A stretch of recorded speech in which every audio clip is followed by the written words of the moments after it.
Hello guys, welcome back to the day 5. Hi guys.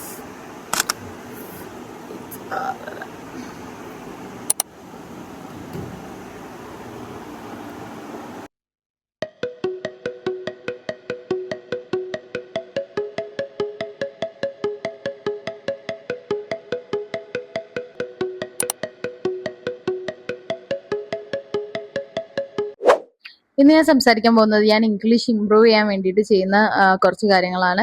അതിലൊന്നാണ് journaling. Journaling ശരിക്കും English improve ചെയ്യാൻ വേണ്ടി മാത്രമല്ല ഞാൻ ചെയ്യണത്. എനിക്കൊരു മെന്റൽ റിലീഫിനും കൂടിയാണ്. ഫോർ എക്സാമ്പിൾ ഇപ്പൊ നല്ല വിഷമം വന്ന് പൊളിഞ്ഞിരിക്കുന്ന ഒരു ഡേ ആണെങ്കിൽ ഞാൻ ആ സ്പോട്ടിൽ അല്ലെങ്കിൽ കരഞ്ഞോണ്ടിരിക്കുമ്പോൾ ഞാൻ ആ ജേർണലെടുത്ത് എഴുതും. അത് എഴുതി കഴിയുമ്പോൾ കിട്ടുന്ന ഒരു റിലീഫ് ഉണ്ട്, അതൊന്ന് വേറെ തന്നെ. നമ്മൾ നമ്മുടെ വിഷമങ്ങളൊക്കെ മറ്റൊരാളായിട്ട് ഷെയർ ചെയ്യുന്ന കൈൻഡ് ഓഫ് ഫീലിംഗ് ആണ് ജേർണലിംഗ് ചെയ്ത് കഴിയുമ്പോൾ കിട്ടുക. ഞാൻ ഡെയിലി ഒന്നും എഴുതാറില്ല, പക്ഷെ ഇങ്ങനെ നല്ല സ്പെഷ്യൽ ആയിട്ടുള്ള ദിവസങ്ങളിൽ, ഹാപ്പി ആയിട്ടുള്ള ഡേയ്സിൽ, പിന്നെ അതുപോലെ നല്ല വിഷമമുള്ള ദിവസങ്ങളിൽ അങ്ങനെയൊക്കെയാണ് എഴുതാറ്. ബാക്കി ആക്ടിവിറ്റീസ് ഞാൻ നെക്സ്റ്റ് വീഡിയോയിൽ പറയാം. വായിക്കുന്ന ബുക്ക് നല്ല ഇൻട്രസ്റ്റിംഗ് ആയിക്കൊണ്ടിരിക്കുകയാണ്. ഞാനിത് കുറെ തവണ വായിച്ച് കുറച്ച് പേജസ് എത്തിയിട്ടുണ്ട്, പക്ഷെ അപ്പോഴൊക്കെ എനിക്കൊരു മടുപ്പ് തോന്നാറുണ്ട്. പക്ഷെ ഇപ്പൊ ഞാൻ ആ ഇൻട്രസ്റ്റിംഗ് ആ ട്രാക്കിലേക്ക് അങ്ങോട്ട് വന്നു. പിന്നെ ഞാൻ വായിക്കുന്ന രീതിയിൽ ഒരു മാറ്റം വരുത്തിയിട്ടുണ്ട്. ഞാൻ ഒച്ചത്തിൽ വായിക്കാൻ തുടങ്ങി. എനിക്ക് തോന്നുന്നു അതാണ് കുറച്ചുകൂടെ എഫക്റ്റീവ് ആയിട്ടുള്ള ഒരു വേ. കാരണം നമ്മുടെ പ്രൊനൗൺസിയേഷൻ ആണെങ്കിലും നമ്മൾ വായിക്കുന്ന രീതി ആണെങ്കിലും ഒക്കെ അതിനോട് നമുക്ക് മനസ്സിലാവും. നമുക്ക് ഡേ 4 എങ്ങനെ ഉണ്ടായിരുന്നു എന്ന് നോക്കിയാലോ.